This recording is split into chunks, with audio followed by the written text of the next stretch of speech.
Last video में हमने stoichiometric defect को पढ़ा था। स्टोक्योमेट्रिक डिफेक्ट में जो मेन कंडीशन थी वो ये रही कि डिफेक्ट के बावजूद भी क्रिस्टल में जो कैटायन एनायन का रेशियो होगा वो एज लाइक फॉर्मूला होना चाहिए, यानी कि कंपाउंड के फॉर्मूले में जो रेशियो है वही रेशियो आफ्टर डिफेक्ट भी रहना ही चाहिए। तो हम उस डिफेक्ट को बोलते हैं स्टोक्योमेट्रिक डिफेक्ट, यानी कि this type of defect does not change the ratio of cation or anions, या in simple words does not change stoichiometry of compounds which are called stoichiometric defect। तो ये लास्ट वीडियो में हमने पढ़ा था। जैसे NaCl का क्रिस्टल अगर अपन एज्यूम करें तो NaCl crystal have Na+Cl- in 1:1। This is the ratio present in formula. तो after defect also remain 1:1, then we are calling stoichiometric defect. But today I study non stoichiometric defect. अब non stoichiometric defect में क्या होने वाला है उसको ध्यान दीजिए। नॉन लगा दिया हमने पहले, इसका मतलब साफ है कि किसी भी आयोनिक कंपाउंड्स में जो कैटायन एनायन का रेशियो है वो आफ्टर डिफेक्ट चेंज होने वाला है, यानी कि फॉर्मूला में जो रेशियो है वो कुछ और है और आफ्टर डिफेक्ट जो डिफेक्टेड क्रिस्टल होगा उसमें जो रेशियो है वो थोड़ा अलग है। तो जब कैटायन एनायंस का रेशियो चेंज होगा तो उस टाइप के डिफेक्ट को हम क्या बोल देते हैं? Non stoichiometric defect. यही बड़ी बात है। तो ये इजी सी अपनी बात समझ में आ गई होगी कि defect which affect the ratio of cation और एनायन, और in simple word affect the stoichiometry of compounds, calling non stoichiometric defect. तो ये तो आ गया इसका डेफिनेशन वाला टर्म। तो यहां मैं एक बात लिख देता हूं कि दो defect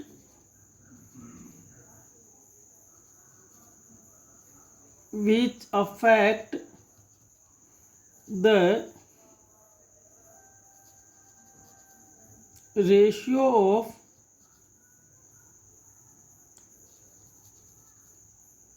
cation and anion,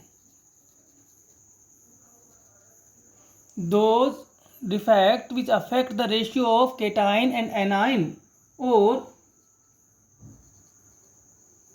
affect the stoichiometry of compound,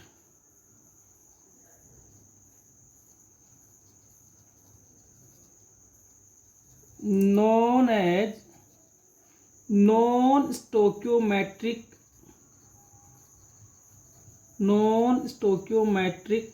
defects. ये तो इजी सी बात हमने कर ली कि ऐसे डिफेक्ट्स जो कि क्रिस्टल में प्रेजेंट कैटायन एनायंस के रेशियो को अफेक्टेड करेंगे, उसमें चेंज लाएंगे, तो which type of defect known as non stoichiometric defect. ठीक है। अब प्रश्न ये बनता है कि जब कैटायंस या एनायंस का नंबर चेंज होगा तो निश्चित तौर पे चार्ज में भी चेंज देखने को मिलना चाहिए कि अगर कैटायन इंक्रीज हो रहा है, सपोज कर ले कैटायन इंक्रीज हो रहा है तो crystal becomes positive, cation decrease हो रहा है तो क्रिस्टल बिकम्स नेगेटिव। तो यानी कि जैसे ही आप ये कह रहे हो कि डिफेक्ट के बाद कैटायन एनायंस के रेशियो में चेंज होगा तो निश्चित तौर पे अपने को चार्ज की फॉर्म में वो दिखाई देना चाहिए। पर हमने स्टार्टिंग में ही कहा था कि इस टाइप के जो एरर डिफेक्ट जो सॉलिड में आ रहे हैं वो न्यूट्रलिटी को प्रभावित नहीं करेंगे। तो यहाँ क्या होने वाला है कि न्यूट्रलिटी कैसे बनी रहे, तो उसके लिए क्या होगा वो देखिए। To maintain electrical neutrality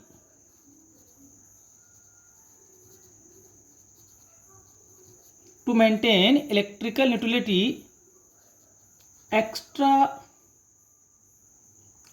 electron और extra cation present in crystal. ठीक है। तो क्या होगा कि इलेक्ट्रिकल न्यूट्रलिटी बनी रहे, इसके लिए क्या होने वाला है कि कुछ एक्स्ट्रा इलेक्ट्रॉन्स या फिर एक्स्ट्रा कैटायंस क्रिस्टल में आएंगी। तो यहाँ दो बड़ी बातें हमने सीखी कि फर्स्ट कि नॉन स्टोइकियोमेट्रिक डिफेक्ट जब भी आता है तो क्रिस्टल में जो केटाइन एनाइंस प्रेजेंट है उनके रेशियो में चेंज होने वाला है। सेकेंड, रेशियो चेंज होने के साथ चार्ज जो चेंज होगा वो नहीं हो, इलेक्ट्रिकल न्यूट्रलिटी बनी रहे, इसके लिए एक्स्ट्रा इलेक्ट्रॉन या एक्स्ट्रा केटाइन उस क्रिस्टल में प्रेजेंट होने वाला है। ठीक है, क्लियर होगी बात। तो इन दो कंडीशंस को अपन ध्यान रखेंगे, किसके लिए? नॉन स्टोइकियोमेट्रिक डिफेक्ट्स के लिए। अब ये जो नॉन स्टोइकियोमेट्रिक डिफेक्ट्स हैं टू टाइप्स के होते हैं। ठीक है, टू टाइप्स कैसे? देखिए, मेटल, जिसको मैं आपको बता दूं पहले ही कि मेटल लिखने का मतलब ही साफ है, मेटल आयन जो होते हैं वो केटाइन ही होते हैं। तो मेटल एक्सेस डिफेक्ट। और सेकंड जो कंडीशन है वो है मेटल डेफिशिएंसी डिफेक्ट। मतलब या तो मेटल आयन जो केटाइंस है वो एक्सेस हो जाएंगे, या वो मेटल आयन है जो केटाइन है उनकी डेफिशिएंसी हो जाएगी। आपको सर मेटल आयन से क्यों पढ़ा रहे हो, एनाइन से नहीं? तो एनाइन इनका उल्टा हो गया कि जब आप कह रहे हो मेटल आयन एक्सेस, इसका मतलब एनाइंस डेफिशिएंट है। जब आप कह रहे हो मेटल आयन डेफिशिएंट, इसका मतलब एनाइंस जो है वो एक्सेस है। तो बात एक ही होती है वो तो। ठीक है, तो ये दो टाइप्स हो गए, ध्यान देना। कौन से दो टाइप्स हो गए? एक हो गया मेटल एक्सेस डिफेक्ट, एक हो गया मेटल डेफिशिएंसी डिफेक्ट। अब ये जो मेटल एक्सेस डिफेक्ट है ये दो कारणों से हो सकता है, टू रीजन्स। कौन से दो reason? Because of following two regions.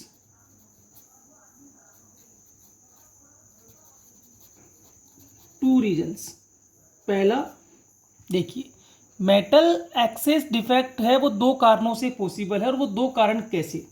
तो एक जनरल बात मैं आपसे पूछता हूं कि मान लीजिए कि आपकी क्लासरूम में 25 गर्ल्स है, 25 बॉयज है, इक्वल नंबर में है, 25 बॉयज 25 गर्ल्स।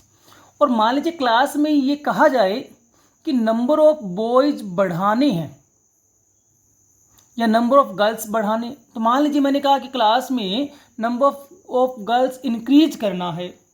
ठीक है, तो हमारी क्लास में कितने थे? 25 बॉयज 25 गर्ल्स, और हमने कहा कि नंबर ऑफ गर्ल्स इंक्रीज करना है। तो मेरे पास दो ऑप्शन है, देखो, कि एक्चुअल में ही नंबर ऑफ गर्ल्स इंक्रीज करूं, यानी कि 25 तो ऑलरेडी है, 26 नंबर लेके आऊं मैं क्लास में नया, 27, 28, 29, इस तरीके से नई गर्ल्स को क्लास में ज्वाइन करवाएं तो नंबर ऑफ गर्ल्स इंक्रीज हो जाएंगे। एक तरीका तो ये है। और मान लीजिए मेरी क्लास में 25 से 26 नंबर गर्ल्स नहीं आई कोई, तो नंबर ऑफ गर्ल्स कैसे इंक्रीज होगी? कि जो 25 बॉयज हैं उनमें से दो को कम कर दें, उनको निकाल दें क्लास से बाहर। तो दो को निकाल दिए तो कितने बचे? 24 एंड 23। तो 25 से हो गए 23, गर्ल्स कितनी है? 25। तो कहने का मतलब साफ है कि किसी नंबर को इंक्रीज करना है तो उसके दो ऑप्शन दिखाई दे रहे हैं आपको, कि वास्तव में उसी नंबर को इंक्रीज करो या उसके ऑपोजिट को डिक्रीज कर दो। तो यहाँ भी वही बात है कि कैटाइंस को बढ़ाना है, तो कैटाइंस को बढ़ाना है तो दो तरीके हैं, या तो एक्चुअल में कैटाइन को इंक्रीज करें या फिर एनाइन को डिक्रीज कर दें। ठीक है, तो दो कारण अपने को समझ में आने चाहिए। तो पहला कारण तो अपने को क्या समझ में आ रहा है कि मेटल आयन एक्सेस कर दें, तो एक्चुअल में मेटल आयन एक्सेस कर दें, या फिर उसका ऑपोजिट यानी कि एनाइन को कम कर दें। तो पहला है due to removal of anions. Opposite वाला काम किया हमने कि मेटल आयन यानी कि कैटाइन को एक्सेस करना था, तो हमने उसके ऑपोजिट एनाइन को क्रिस्टल से बाहर निकाल दिया, और कुछ क्रिस्टल से एनाइन जब बाहर निकल जाएंगे तो ऑटोमेटिकली कैटाइंस का नंबर ज़्यादा हो जाएगा। दूसरा जो है वो रियल वर्क है, यानी कि क्या करें, जिसको इंक्रीज करना है उसी को इंक्रीज करें। तो due to presence of extra cation. और कहाँ होगा वो एक्स्ट्रा केटाइन? तो एक्स्ट्रा कोई भी आएगा तो उसको बैठने के लिए सीट कैसे मिल सकती है? क्योंकि सीटें तो उतनी ही होती है ना क्रिस्टल में जितने कॉन्स्टिट्यूएंट पार्टिकल्स होंगे। अब कॉन्स्टिट्यूएंट पार्टिकल तो पहले से अपनी अपनी सीट ऑक्यूपाइड कर चुके हैं, तो ये कहाँ आएंगे? इन इंटरस्टिशियल साइट्स, खाली पड़ी जगह होती वहीं आएंगे। इंटरस्टिशियल साइट, होल, वॉइड, जो भी बोले। तो दो कारण अपने को यहाँ दिखाई दे रहे हैं कि मेटल एक्सेस डिफेक्ट दो रीजन से हो सकता है, या तो एनाइन लेफ्ट कर जाए या एक्स्ट्रा केटाइन क्रिस्टल में प्रेजेंट हो। ठीक वैसे ही यहाँ भी अगर मैं लिखूं तो ये दो रीजन तो यहाँ भी दिखाई देंगे आपको। मेटल को डेफिशिएंट करना है ना, मेटल को डेफिशिएंट करना, तो रीजंस देखिए क्या हो सकते हैं, किस कारण से मेटल डेफिशिएंट होगा। तो पहला कारण आपके सामने ये हो सकता है कि मेटल डेफिशिएंसी का मतलब मेटल एक्चुअल में डेफिशिएंट हो, है ना। तो due to removal of metal ion यानी कि केटाइन, मेटल को डेफिशिएंट करना है तो मेटल आयन को क्रिस्टल से बाहर निकाल दिया जाए, मेटल डेफिशिएंट हो जाएगा। दूसरा उसका ऑपोजिट क्या हो सकता है कि मेटल के नंबर को चेंज नहीं करें, एनाइंस को ले आए अंदर, एनाइंस का नंबर बढ़ा देंगे, एनाइंस का नंबर बढ़ेगा तो ऑटोमेटिकली मेटल डेफिशिएंट हो ही गया। तो due to presence of extra anion in interstitial site. तो एक बार फिर से देखो कि नॉन स्टोक्योमेट्रिक जो कैटेगरी है इसमें डिफेक्ट आने के बाद जो क्रिस्टल में एनाइन केटाइंस का रेशियो है वो फॉर्मूले के अकॉर्डिंग नहीं रहने वाला, वो फॉर्मूले से डिफर हो गया। नंबर एक, इलेक्ट्रिकल न्यूट्रलिटी बनी रहे इसके लिए यहाँ क्या होने वाला है, या तो एक्स्ट्रा इलेक्ट्रॉन या एक्स्ट्रा केटाइन इंटरस्टिशियल पोजीशंस को ऑक्यूपाई करेगा। इसको हमने दो क्लास में डिवाइड किया, पहला क्लास बनाया मेटल एक्सेस डिफेक्ट, दूसरा क्लास हो गया मेटल डेफिशिएंसी डिफेक्ट। अब मेटल एक्सेस के दो रीजन कि एक्चुअली ही मेटल एक्सेस हो यानी कि extra metal ion interstitial site को ऑक्यूपाई करे तो मेटल एक्सेस हो जाएगा, या फिर एक्चुअली मेटल आयन में कोई चेंज नहीं हो, एनाइंस रिमूव हो जाए। जब एनाइंस रिमूव हो जाएगा तो ऑटोमेटिकली मेटल आयंस का नंबर बढ़ जाएगा। मेटल डेफिशिएंसी में भी सेम दो बातें हैं कि मेटल डेफिशिएंट करने हैं तो एक्चुअली मेटल आयंस क्रिस्टल से बाहर निकल जाएं, उसका रिमूवल हो तो मेटल डेफिशिएंट हो जाएगा, या फिर क्या होगा कि मेटल आयंस तो उतने ही हैं जितने पहले थे पर एक्स्ट्रा एनायन इंटरस्टिशियल साइट में आ गया तो एनायंस ज़्यादा हो जाएंगे। इसका मतलब एनायंस ज़्यादा किससे हुए हैं, मेटल आयन से, तो मेटल आयन डेफिशिएंट हो जाएगा। तो इस तरीके से ये दो रीजन हमने बता दिए कि मेटल एक्सेस कब होगा, मेटल डेफिशिएंट कब होगा।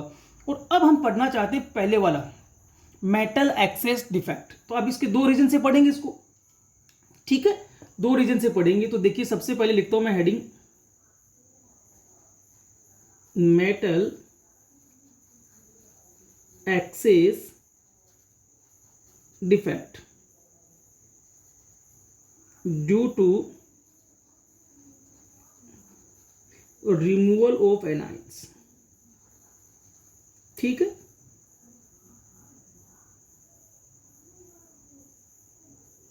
Metal excess defect due to removal of anions, यानी कि इस वाली कैटेगरी को ध्यान से देख रहे हैं हम लोग। क्लियर होगी बात कि मेटल एक्सेस है पर किसकी वजह से है, due to removal of anions.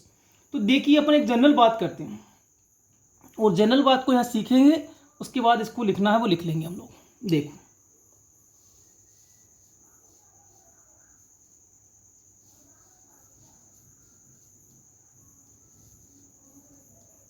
देखिए मान लीजिए कि ये एक क्रिस्टल है जिसमें ये केटाइन है M+, ठीक है, हम इमेजिन कर रहे हैं M+, मेटल के लिए M लिख दिया, और ये इसके प्रॉपर जो दूसरा इसका रिलेटिव एनाइन है, तो ये M+X- यानी कि MX फॉर्मूले वाला कंपाउंड है। क्लियर होगी बात, MX फॉर्मूला बनाना आता है ना आपको ऐसे, M+X-, तो इसका पावर इधर, इसका पावर इधर, तो क्या बनेगा MX। अरे भाई Na+Cl- से बनाते हैं ना, वही बात है। तो M+X- यानी कि MX कंपाउंड का ये क्रिस्टल मैं बना रहा हूँ। अब यहाँ क्या आएगा M+, अब यहाँ क्या होगा X-, ठीक है। अब यहाँ क्या होगा X-, तो इस पोजीशन पे क्या आएगा M+, इस पोजीशन पे क्या आएगा X-, और मान लीजिए कि ये X- एब्सेंट हो गया। अब देखिए यहीं पे एक बात समझनी अपने को, जब तक ये प्रॉपरली चल रहे थे तब तक तो आइडियल कंडीशन थी, जैसे ही यहाँ से एब्सेंस हुआ इरेगुलरिटी आ गई, इरेगुलरिटी को ही हम क्या बोले डिफेक्ट, तो ये क्रिस्टल डिफेक्टेड हो गया। अब यहाँ कौन है M+, यहाँ इसके नीचे X-, यहाँ एम प्लस, यहाँ एक्स माइनस। क्लियर हो रही बात? यहाँ अगर लिखूंगा तो X minus M plus X minus M plus. Easy बात है। तो ये एम एक्स कंपाउंड का हमने एक क्रिस्टल बना दिया। ठीक है, अब देखिए ध्यान से कि हुआ क्या। ये जो पोजीशन थी यहाँ, तो ये वैकेंट रह गई। क्लियर? ये क्या है? वैकेंसी हो गई, वॉइड है, खाली जगह हो गई। अब ये वैकेंसी किसने क्रिएट की? एनाइन ने। A9 left their position and comes out from crystal. तो यहाँ से एनाइन निकल गया, तो ये स्थान वैकेंट हुआ कि नहीं हुआ? भाई यहाँ एक्स माइनस था आइडियल कंडीशन में, यहाँ से वो एक्स माइनस एनाइन है वो लेफ्ट कर गया। जब वो एनाइन लेफ्ट कर गया तो ये पोजीशन वैकेंट हो गई। तो ये जो वैकेंसी बनाई, किसने बनाई? एनाइन ने बनाई। तो एनाइनिक वैकेंसी लिख देता हूँ इसको मैं, एनाइनिक वैकेंसी। करेक्ट है? ये वैकेंसी किसने क्रिएट की? Anionic vacancy. लिख सकता हूँ मैं इसको, ऐसे भी लिख देता, वैकेंसी डेवलप बाय एनाइन। बात एक ही है। अब क्वेश्चन ये बनेगा कि सर इस कंडीशन में ये स्टोइकियोमेट्रिक डिफेक्ट है या नॉन स्टोइकियोमेट्रिक डिफेक्ट है। तो हम एक जनरल काम करके देखते फटाफट कि शुरुआती फ्रेम में ये जो क्रिस्टल बना है, इसके एक लाइन को देखिए तो इसमें 2 कैटाइन है, 2 एनाइन है। इस लिहाज से यहाँ भी 2 cation 2 A9, 2 cation 2 A9, 2 cation 2 A9, ऐसे होना चाहिए था ना आइडियल कंडीशन। इस पूरे आइडियल कंडीशन में अगर आपने इस फॉर्मूले को देखा तो आपने इस फॉर्मूले को क्या लिखा था? ये फॉर्मूला किससे बना है? एम प्लस एक्स माइनस, और वो भी 1:1 में है। करेक्ट है? 1:1 का मतलब equal number of cation and anions are present. अब यहाँ चेक करते हैं कि वास्तव में ऐसा है क्या। फॉर्मूले का रेशियो तो आ गया। इस क्रिस्टल में देखो तो 1 2 3 4 5 6 7 8, एम प्लस कितने हैं? 8। 1 2 3, ये तो लेफ्ट कर गया ना, तो 1 2 3 4 5 6 7, एक्स माइनस कितने हैं? 7। 8:7 को क्या 1:1 मान ले? नहीं है। इसका मतलब क्या हुआ कि जैसे ही एक्स माइनस यहाँ से बाहर गया, एनाइन बाहर गया, यहाँ रेशियो ऑफ आयंस, कैटाइन और एनाइंस का जो नंबर है वो चेंज हो रहा है। और जब भी डिफेक्ट के बाद रेशियो ऑफ आयन चेंज होता है तो वो डिफेक्ट कहलाएगा नॉन स्टोइकियोमेट्रिक। तो ये हो गया नॉन स्टोइकियोमेट्रिक। पर हाँ, अगर यहाँ से एम प्लस भी बाहर निकल जाए, मान लीजिए ऐसा हो जाता कि ये कैटाइन भी बाहर निकल जाता, तो यहाँ भी एक वैकेंसी क्रिएट होती। और जब यहाँ भी वैकेंसी क्रिएट होती तो हम उसको कहते हैं कि सर यहाँ तो 7:7 हो गया, तो 1:1 ही रहा, तो ये फिर स्टोइकियोमेट्रिक कैटेगरी में चला जाता और उस समय वो शॉर्ट की डिफेक्ट वाला कंडीशन आ जाता। पर ऐसा हुआ नहीं। तो याद रखना कि यहाँ से केवल एनाइन ही लेफ्ट किए हैं, कैटाइन नहीं किए। तो जब एनाइन ही लेफ्ट किए हैं तो रेशियो चेंज हो गया, नॉन स्टोइकियोमेट्रिक कंडीशन हो गई। कैटाइन भी कर जाते तो फिर इक्वल नंबर बाहर निकलने से रेशियो चेंज होता नहीं, फिर स्टोइकियोमेट्रिक हो जाती। अब देखो ध्यान से, हुआ क्या कि जब ये यहाँ से बाहर गए, नॉन स्टोइकियोमेट्रिक तो ये हो गया, ठीक है, क्योंकि रेशियो बदल गया। पर एक कठिनाई भी आ रही है, एक डिफिकल्टी आ रही है कि सर 8 कैटाइन है, 7 एनाइन है, तो चार्ज 8 कैटाइन का 8 पॉजिटिव हुआ ना, +1 लिखा हुआ इस पर, और 7 नेगेटिव का 7। इसका मतलब यहाँ कैटाइन्स का नंबर बढ़ गया। बिल्कुल क्लियर हो गया कि 8 और 7 का मतलब कैटाइन ज़्यादा है। कैटाइन ज़्यादा है तो मेटल एक्सेस हो गया। मेटल एक्सेस की वजह से डिफेक्ट आया, तो हमने इसको कहा metal excess defect. But the real condition क्या बता रही है कि चार्ज में दिक्कत आ रही है, यहाँ पे न्यूट्रलिटी नहीं रही, क्योंकि कैटाइन्स ज़्यादा है, एनाइन कम है। और इस स्थिति में ये पूरा क्रिस्टल पॉजिटिव हो जाएगा, होगा ना। 8 पॉजिटिव 7 नेगेटिव दिखाई दे रहा है यहाँ पे। ये 8 पॉजिटिव है, 7 नेगेटिव है, तो यहाँ टोटल चार्ज कितना बचेगा? 8 + 7 माइनस कर देंगे तो 1+ का बच जाएगा। ऐसा माने तो फिर ये क्रिस्टल कैसा हो गया? पॉजिटिव हो गया। पर हमने तो पढ़ रखा है कि डिफेक्ट के बावजूद भी क्रिस्टल न्यूट्रलिटी को मेंटेन करेगा। और इसके लिए इसने क्या किया, देखो ये जो एक्स माइनस यहाँ से बाहर आउट हुआ है ना, ये एनाइन, इसने क्या किया? इलेक्ट्रॉन को यही छोड़ दिया। यानी कि एक्स माइनस ने अपना चार्ज जो माइनस है ना, 1 इलेक्ट्रॉन वाला चार्ज, -1 का मतलब 1 इलेक्ट्रॉन, ये उसने यही छोड़ दिया। तो किस फॉर्म में बाहर निकला है? केवल एक्स की फॉर्म में बाहर निकला है। कंपोनेंट एक्स की फॉर्म में तो बाहर निकल गया, और माइनस वाला जो चार्ज है, जो इलेक्ट्रॉन है, वो उसने अपने एक्चुअल पोजीशन पे ही छोड़ दिया। क्लियर होगी बात? अब देखो मेटल ज़्यादा है, क्योंकि इलेक्ट्रॉन तो मेटल है नहीं, मेटल ज़्यादा है दिखाई दे रहे हैं, तो मेटल एक्सेस है। बट इलेक्ट्रॉन का चार्ज जरूर होता है। जब चार्ज काउंट होगा तो देखिए -1 -2 -3, this is also minus, electron तो माइनस का ही होता है, तो ये माइनस यहाँ कैलकुलेट होगा, -4 -5 -6 -7 -8, 8 + 8 माइनस इलेक्ट्रिकली न्यूट्रल।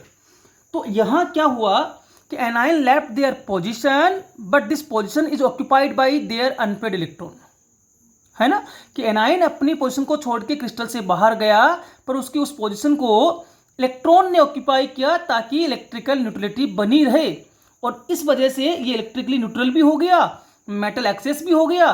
तो ये कौन सा डिफेक्ट शो हो रहा है? Metal excess defect. तो मैं कह सकता हूं anionic vacancy occupied by unpaired electron.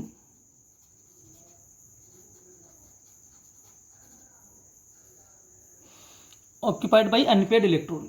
Clear होगी बात? तो ये जो एनायनिक वैकेंसी बनेगी ये अनपेड इलेक्ट्रॉन से ऑक्यूपाइड है, भरी हुई है, और ये जो एनायनिक वैकेंसी है इसी को कहते हैं एफ सेंटर। क्या कहते हैं? एफ सेंटर, और मैं अपनी भाषा में कह दूं तो कलर सेंटर। एफ सेंटर या कलर सेंटर, इसका मतलब ये these are responsible for colour. तो जैसे ही एफ सेंटर डेवलप होंगे मेटल एक्सेस डिफेक्ट होगा, उसकी वजह से एफ सेंटर डेवलप होंगे, और एफ सेंटर जब डेवलप होते हैं तो क्रिस्टल में कलर आ जाता है। वो क्रिस्टल क्या शो करता है? कलर शो करता है। तो क्लियर होगी सारी बातें? ठीक है। तो यहाँ इसी को ऊपर अगर लैंग्वेज में पुट करें तो कैसे करेंगे? देखो इसको क्या समझा हमने। तो देखिए मेटल एक्सेस डिफेक्ट में सबसे पहले हमने क्या देखा कि एनायन लेफ्ट देयर पोजिशन, यही देखा। तो when during the formation of crystal, when during the formation of crystal some anion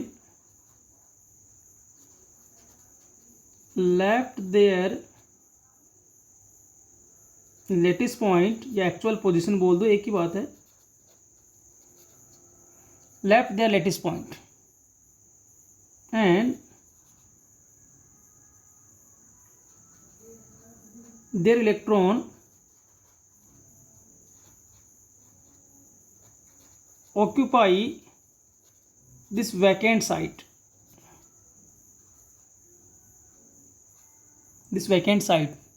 to maintain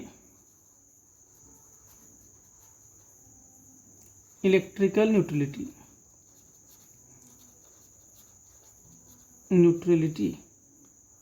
to maintain electrical neutrality। तो हमने क्या कहा कि क्रिस्टल बनाते समय जब कुछ एनायन, सम एनायन अपनी एक्चुअल पोजीशन को छोड़कर क्रिस्टल से बाहर निकल गए, पर उन्होंने अपना इलेक्ट्रॉन उसी वैकेंट साइट में छोड़ दिया। किसके लिए? To maintain electrical neutrality. Then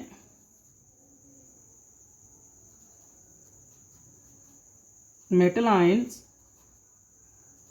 become access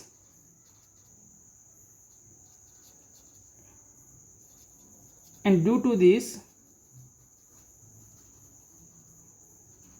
metal excess defect obtained।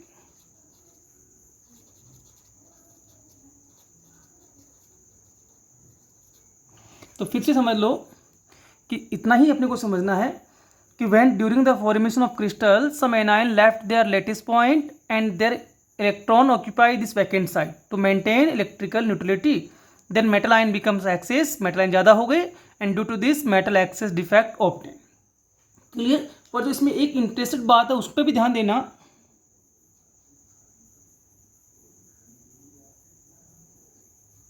वो क्या? In the metal excess defect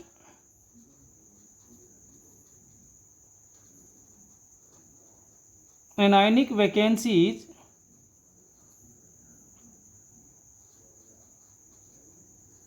occupied by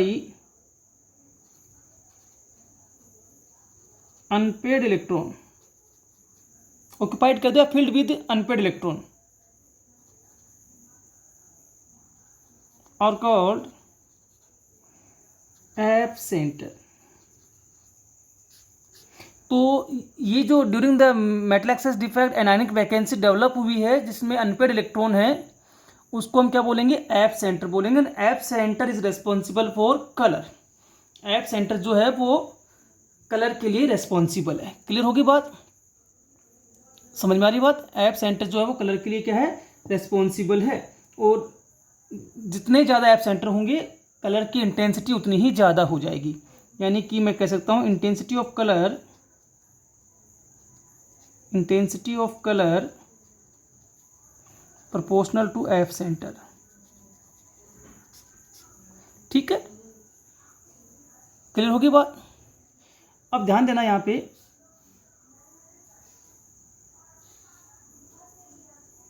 NaCl का क्रिस्टल जब फॉर्म करते हैं NaCl, तो उसमें येलो कलर आता है।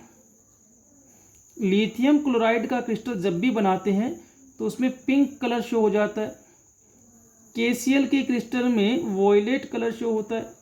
अब देखिए ध्यान देना, आपसे कोई पूछे कि why these crystal showing colour, तो आप बताएंगे NaCl में कौन एक्सेस हुआ, Na+। NaCl showing the color because of excess of Na+ ion in the crystal and due to excess of Na+ ion metal access defect obtained। तो Na+ क्या है, metal ion है। मेटल आयंस का number बढ़ गया जिससे metal excess defect हुआ। Metal excess defect की वजह से एनायनिक वैकेंसी डेवलप्ड हो गई, और जिसको आप क्या कह रहे हो, एफ सेंटर, और F centre are responsible for colour. तो कुल मिला के बात यही है कि NaCl को बनाते समय जो येलो कलर दिखाई देता है वो NaCl के क्रिस्टल में मेटल एक्सेस डिफेक्ट की वजह से होता है, क्योंकि मेटल एक्सेस डिफेक्ट आने से उसमें एफ सेंटर डेवलप्ड हो गए, एंड एफ सेंटर डेवलप होने से उसमें वो कलर शो हो गया। ठीक वही बात LiCl पे लागू होती है कि LiCl में जो कलर है पिंक कलर, वो Li+ आयन के एक्सेस होने पर बना है। Li+ आयन जो लिथियम प्लस आयन है, जो कैटायन है, वो एक्सेस हुआ तो मेटल एक्सेस डिफेक्ट हो गया, और मेटल एक्सेस डिफेक्ट से कौन क्रिएट हो गया, एफ सेंटर, और एफ सेंटर से रंग आ गया। यही बात आप KCl पे अप्लाई कर दो, तो आप ये कह सकते हो कि इन तीनों क्रिस्टल में जो कलर है वो due to excess of metal ion है, and due to excess of metal ion crystal showing metal excess defect, and because of this F centered are developed in crystal and F centered are responsible for their color। Clear होगी बात। तो ये हमने एक category पढ़ी है metal excess defect की। थोड़ा सा टिपिकल लग रहा होगा आपको, तो इसको थोड़ा ध्यान से पढ़ना। कल हम अगले वीडियो में इसका दूसरा पार्ट पढ़ेंगे, मेटल एक्सेस को। दूसरा वीडियो जब पढ़ेंगे तो मैं इसको एक बार पुनः थोड़ा सा रिवाइज करवा दूंगा आपको, ताकि दिक्कत नहीं आए। तो एक बार आप लोग इसको ध्यान से पढ़ेंगे।